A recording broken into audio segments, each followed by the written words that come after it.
Jadi setelah program langit ini selesai, baru Allah canangkan program bumi. Gitu. Program bumi ini termasuk pada bulan Rajab itu ada program yang sangat luar biasa, yaitu program ya ayyuhalladzina amanu shollu alaihi wasallimu taslima. Ini pada waktu bulan Rajab Allah turunkan program ini resmi, program resmi, bukan sebenarnya program, tapi program resmi, program langit. Lah hal ini oleh beliau mu'alim ini tidak disia-siakan. Betul-betul karena beliau itu punya sesuatu yang khusus dari Allah dan Rasul, dan karena kedekatan beliau dengan Rasul, beliau tidak pernah pisah dengan Rasulullah. Loh kok tahu? Kita kalau ingin tahu beliau, kalau kita ingin tahu kepribadian beliau, ajaran beliau di Rasul, menunjukkan kalau beliau mengatakan di Rasul, pasti beliau sudah pertama kali yang merasakan di Rasul. Jadi beliau tidak akan pernah pisah, tidak pernah pisah dengan yang namanya Rasulullah Sallallahu Alaihi Wasallam. Karena itu yang diamalkan sebelum sholawat waqidah ditaklid oleh beliau itu adalah sholawat, dan sholawat kemanapun dalam suku sejarah beliau selalu bersolawat dan bersolawat, sampai beliau itu naik sepeda bawa tasbih sambil baca sholawat naria Allahumma sholli ala sayyidina kamilatan wa sallim salaman taman ala sayyidina, 1 jam bisa khatam 4444. Belum sholawat yang lainnya, lebih dari 800 macam sholawat telah dibaca oleh beliau pada waktu itu. Maka yang perlu kita pahami adalah sholawat terlebih dahulu, karena tujuan beliau berikan sholawat ini agar kecintaan kita kepada Rasul betul-betul melekat, tidak hanya dalam mulut kita tetapi bereaksi dalam diri kita, dalam perilaku kita.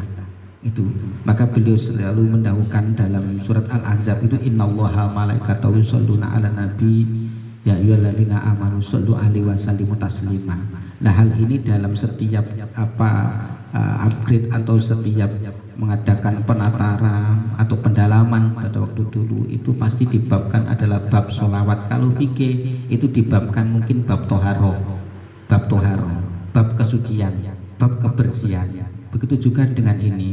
Kenapa? Yang dituju waqidah itu adalah bersihnya mana? Maka alat yang super, alat yang sangat canggih, alat yang sangat luar biasa tidak ada lagi kecuali hanya sholawat. Sebetulnya banyak alat yang canggih karena kitanya yang belum bisa. Kalau sejak dulu Abdul Dzikri fa'lam annahu la ilaha illallah, kalimat la ilaha kalimatul a'la kalimatul a'zam, kalimat yang sangat luar biasa. Namun kenapa kita yang mengucapkan yang belum bisa menempati? Karena sangat kotor. Maka hadirnya sholawat ini untuk mengawal kalimat-kalimat itu agar bisa meresap dalam jiwa kita. Maka itu pertama yang dibahas di sini adalah sholawat. Tentu sholawat ini apa yang dikatakan sholawat? Sholawat itu adalah setiap doa, kullu du'ain fihi sholli, setiap doa yang ada kata sholah, sholli, shollu, sholatan yang langsung kepada Rasulullah Sallallahu Alaihi Wasallam itu dinamakan sholawat. Jadi hal ini sudah kita maklumi bersama bahwa sholawat itu saking banyaknya, bahkan dikatakan ada 12.000, wakilah 44.000, tapi yang paling absah itu 12.000 sholawat itu dengan berbagai macam nama, sesuai dengan kandungan yang ada, nutrisi yang ada, atau pengarangnya memang yang beda-beda, sehingga dengan itu bedalah nama. Dengan beda nama berarti beda fungsi pula. Jadi nama sholawat dan nama doa yang ada digabung menjadi satu, itulah muncul nama sholawat itu, seperti sholawat nariyat dan sebagainya. Ini kita selaku pengurus terutama harus memahami. Ketika nanti dimintai untuk keterangan tentang masalah sholawat, kita bisa menerangkan Jadi kita sangat yakin karena dibalik panjenengan sedaya ada tarbiyah yang khusus, ada nantro yang khusus. Tanpa belajar insya Allah bisa asal mujadahnya kuat. Namun ini bukan sesuatu yang menjadi target wakidiyah. Maka itu dalam wakidiyah tetap kita tidak bisa meninggalkan yang namanya syariat, yaitu belajar. Belajar ada pembinaan, ada penataran, itu dalam wakidiyah. Senantiasa mengeterapkan lillah, senantiasa mengeterapkan di Rasul, senantiasa mengeterapkan di lugas. Ini dalam wakidiyah ini. Jadi tetap kita harus memahami tentang itu. Jadi banyaknya sholawat, ini banyaknya yang mengarang, juga banyaknya doa yang digandeng dengan sholawat itu. Sebetulnya sholawatnya itu sama, yaitu permohonan kepada Allah Subhanahu Wa Taala untuk tambahnya rahmat dan keselamatan yang ditujukan kepada Rasulullah. Ini bentuk sholawat. Terus nama dari sholawat itu, jadi ada sholawat munjiat. Munjiat itu adalah doa munjiat, doa naria, doa kamilah. Itu doa. Karenanya doa ini ketika digandeng dengan sholawat maka timbul nama sholawat itu, sholawat munjiat, sholawat apa, sholawat badar. Dan ada sholawat itu dikaitkan dengan nama yang pengarang seperti sholawat syafi'iyah. Sholawat syafi'iyah, sholawat syafi'iyah itu sholawat yang dikarang oleh beliau Imam Syafi'i, yang biasa kita baca di saat kita tahlil itu. Allahumma sholli Abdullah sholati al asati makhluqatika nul huda dan seterusnya, itu adalah sholawat syafi'iyah. Nah tentu karena banyaknya sholawat itu namanya juga banyak dan beda, maka fadilahnya juga tidak sama. Maka itu kenapa kita memilih sholawat wakidiyah? Bukan berarti ketika kita memilih sholawat wakidiyah menyampingkan sholawat yang lain, tidak. Karena ajaran wakidiyah itu punya yukti kula dihakin hakoh, harus menghormati amalan orang lain, apa yang disuka orang lain, itu bimbingan wakidiyah. Sehingga bahkan bimbingan wakidiyah tidak boleh merasa paling benar, paling baik, itu tidak boleh. Itu ajaran wakidiyah. Maka ketika ada pengamal wakidiyah menghina yang lain, berarti orang wakidiyah itu tidak paham dengan wakidiyah itu sendiri, tidak paham dengan ajaran wakidiyah itu sendiri. Ada penghormatan kita terhadap orang lain, walaupun sholawat wakidiyah itu memang sholawat yang sangat luar biasa. Bahkan kalau kita gali secara hukum dan secara makna yang ada di dalam, nutrisi-nutrisi yang terkandung di dalam wakidiyah ini mengumpulkan sholawat-sholawat yang ada. Dulu pernah ada kita itu sowan kepada beliau Gus Nafi, Yai Nafi Uzuha. Kita minta amalan, nyuwun amalan hizib waktu niku. Ndang gitu kan. Wong kabeh hizib niku pun ana nang jerone wakidiyah. Kabeh hizib niku. Wong kula niku nanti ijazah hizib niku sekitar kalau nggak salah 25 hizib. Kulo aturaken, beliau mengatakan apa? Seluruh amalan hizib itu sudah ada dalam sholawat wakidiyah. Bahkan yang ada dalam sholawat wakidiyah itu tidak ada di dalam hizib-hizib yang ada. Maka pantas seorang kalau sungguh-sungguh dalam wakidiyah ini akan diberi sesuatu yang lebih oleh Allah Subhanahu Wa Ta'ala. Itu diantaranya. Jadi fadilah secara umum ada, fadilah secara khusus ada.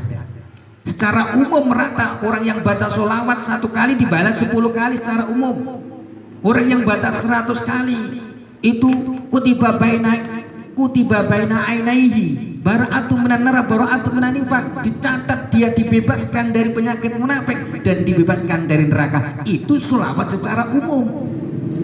Tapi sholawat yang secara khusus yang mampu menjernihkan hati, yang mampu mengantarkan kita untuk usul kepada Allah Subhanahu Wa Ta'ala adalah sholawat wakidiyah. Jika ini kita tidak pahami, maka kita akan salah paham. Salah paham bagaimana? Menyamakan bahwa sholawat ini sama dengan yang lain. Tidak, para hadirin. Sholawat ini beda dengan yang lain karena jurusannya adalah jurusan inti untuk menjadikan kita usul kepada Allah Subhanahu Wa Ta'ala. Maka di situ dilengkapi, disempurnakan dengan adanya ajaran atau bimbingan. Yang ajaran dan bimbingan ini belum ada satupun doa belum ada satupun amalan, belum ada satupun sholawat yang diberi ajaran praktis seperti ajaran Wahidiyah.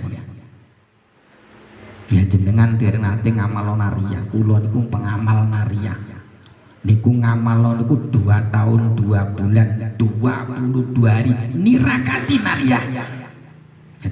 Niku.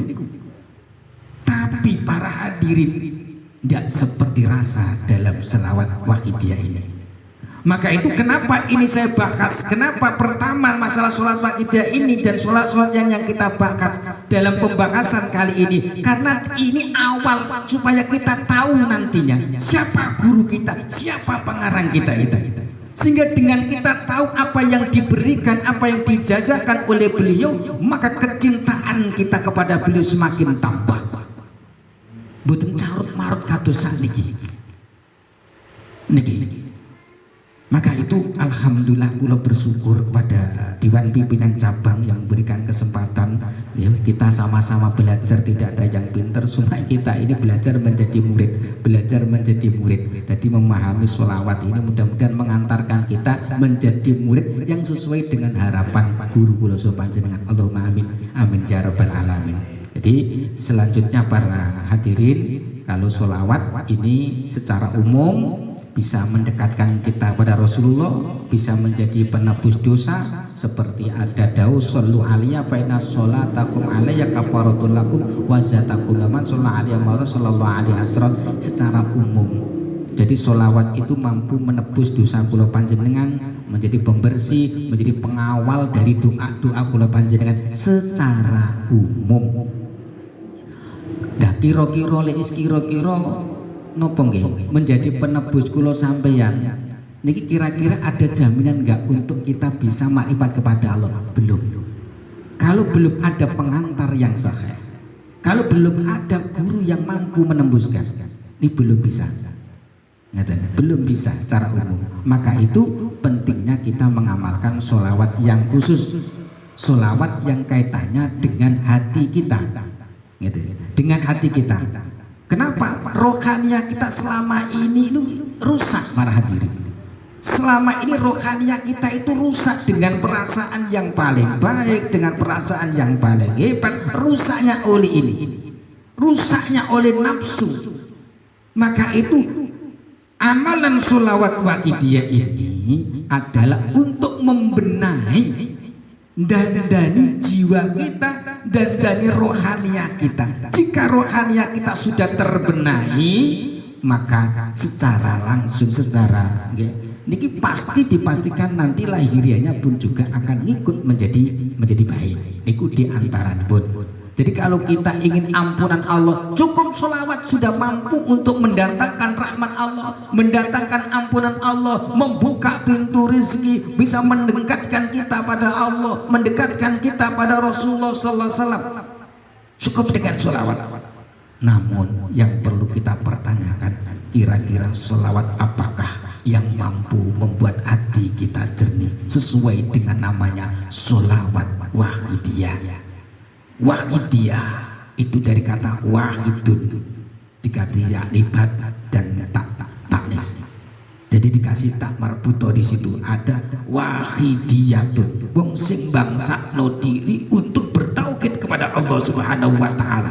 Artinya mengupayakan, mengoptimalkan diri, berusaha semaksimal mungkin bagaimana jiwa ini bisa bertauhid kepada Allah. Dulu di zaman azali kita mengaku alastu birabbikum qalu bala sayyidna. Kita semua berjanji pada Allah, sadar atau tidak bahwa kita telah berikrar di hadapan Allah. Ketika Allah berkata pada kita, ketika Allah berkalam pada kita, wahai sekalian tuh, alastu birabbikum, apakah aku Tuhanmu? Kita semua menjawab qalu bala sayyidna. Sekarang kita ditagih oleh Allah. Ketika kita nanti mati, pasti pertama yang ditanya man rabbuka. Ini pertanyaan pertama kali. Pertanyaan pertama kali, man rabbuka, siapa Tuhanmu? Ini pertama kali. Maka untuk bisa menjawab ini berarti kita harus bisa menjaga alastu birabbikum, menjaga qalu bala sayyidnya. Harus bisa menjaga ini. Berarti kita membutuhkan teori atau teknis atau metode bagaimana alastu birabbikum atau qalu bala sayyidina ini bisa terjaga, atau ada doa tertentu yang mampu menjaga dan mampu mengantarkan hati kita untuk selalu bala sayyidina anta rabbi. Ngeten di antaranipun ngeten. Nah niku. Pun sajelengipun para hadirin, ketika kita baca sholawat itu, pernahkah kita sebelum mengamalkan sholawat wahidiyah ini, tentu kita mau bertanya pada diri kita, sudahkah kita terbayang oleh beliau dalam diri kita, kehadiran beliau dalam jiwa kita, sudahkah pernah terbayang?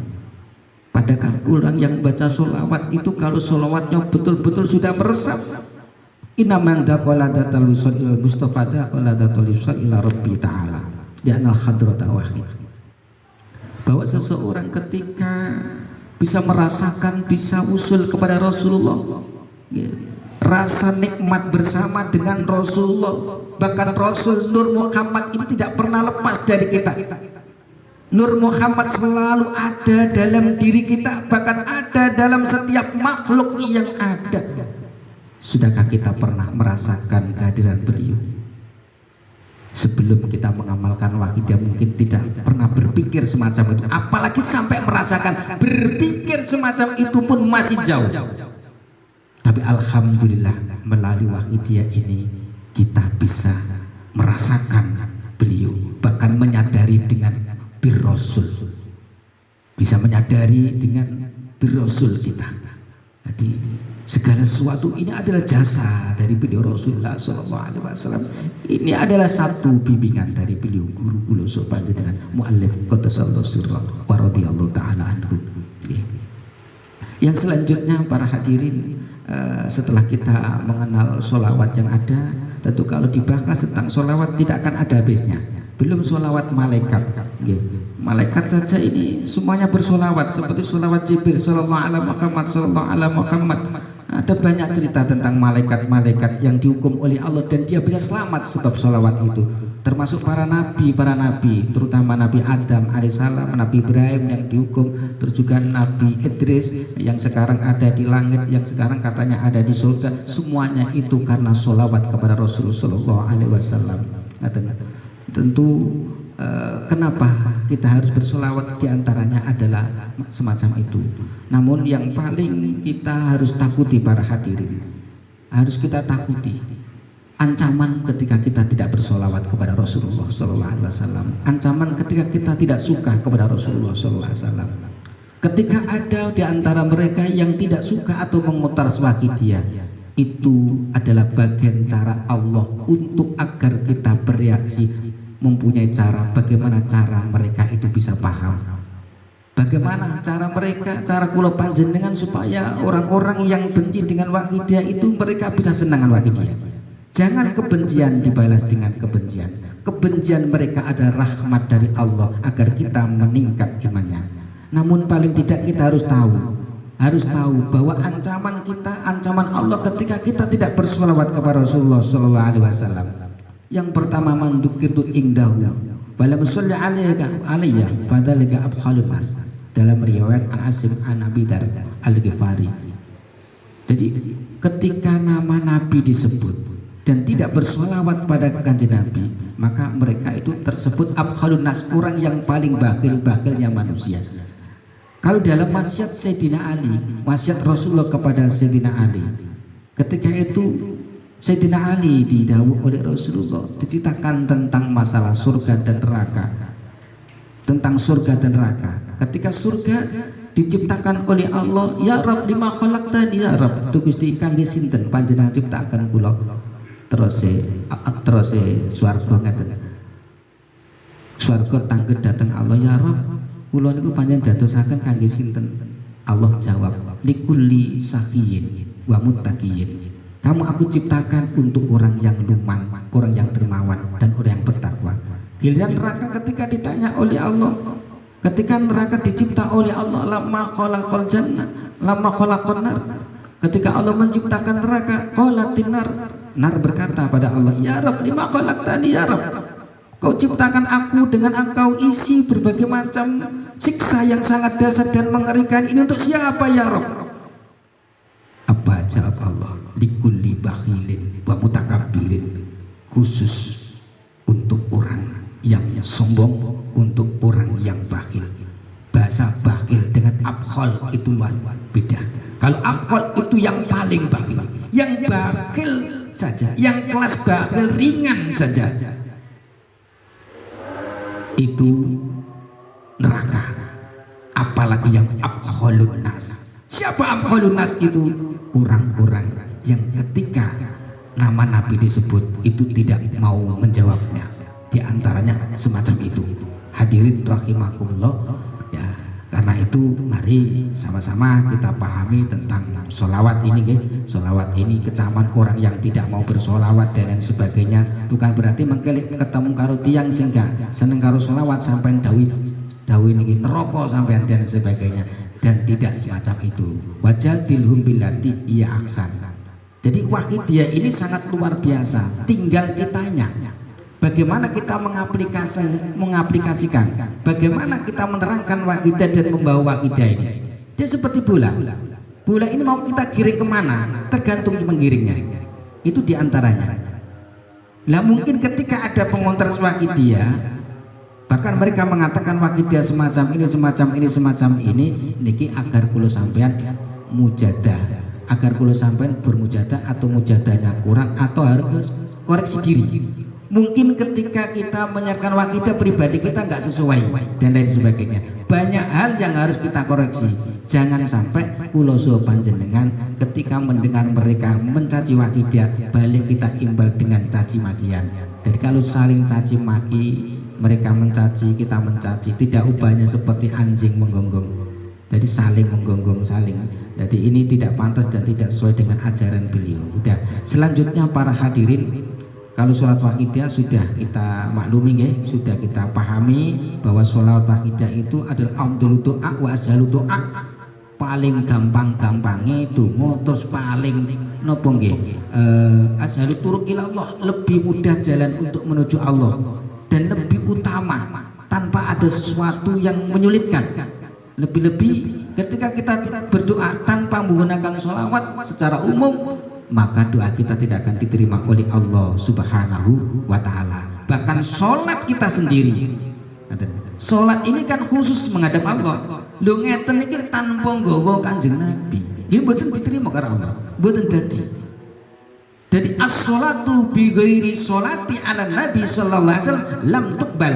Sholat yang tanpa sholawat kepada Kanjeng Nabi tidak akan diterima oleh Allah Subhanahu wa Ta'ala. Ini sholat, apalagi yang lain.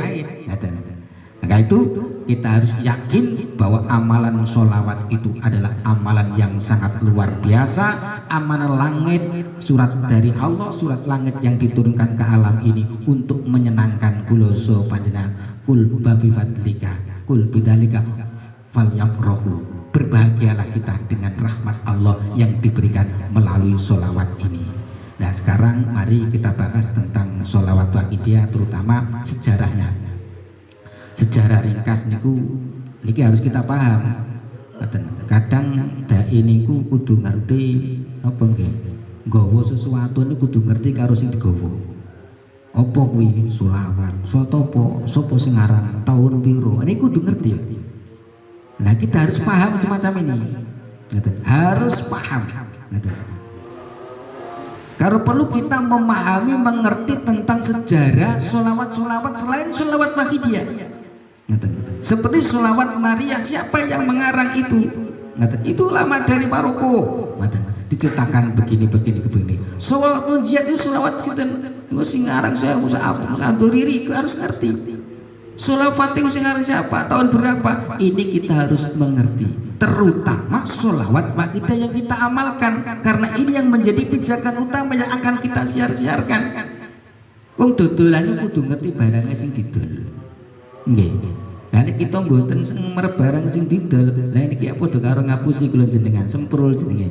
Nah, kita harus paham tentang wakidah ini, walaupun ada dawuh wong dadi pengamal iku wis jatah. Lho nek awake dhewe pedoman pada niku, Wong pengamal wakidah niku pun jatah. Apa artine kita niku fafiru ilallah? Apa artine penyiaran? Ngaten. Tidak akan ada makna penyiaran itu. Ngaten. Hale kuwabe digasak ngoten ya maren niku hakikat. Nek digawe wareg Gusti Allah lah ya wareg, gak mangan ya mati kok. Dan ini perlu kita pahami.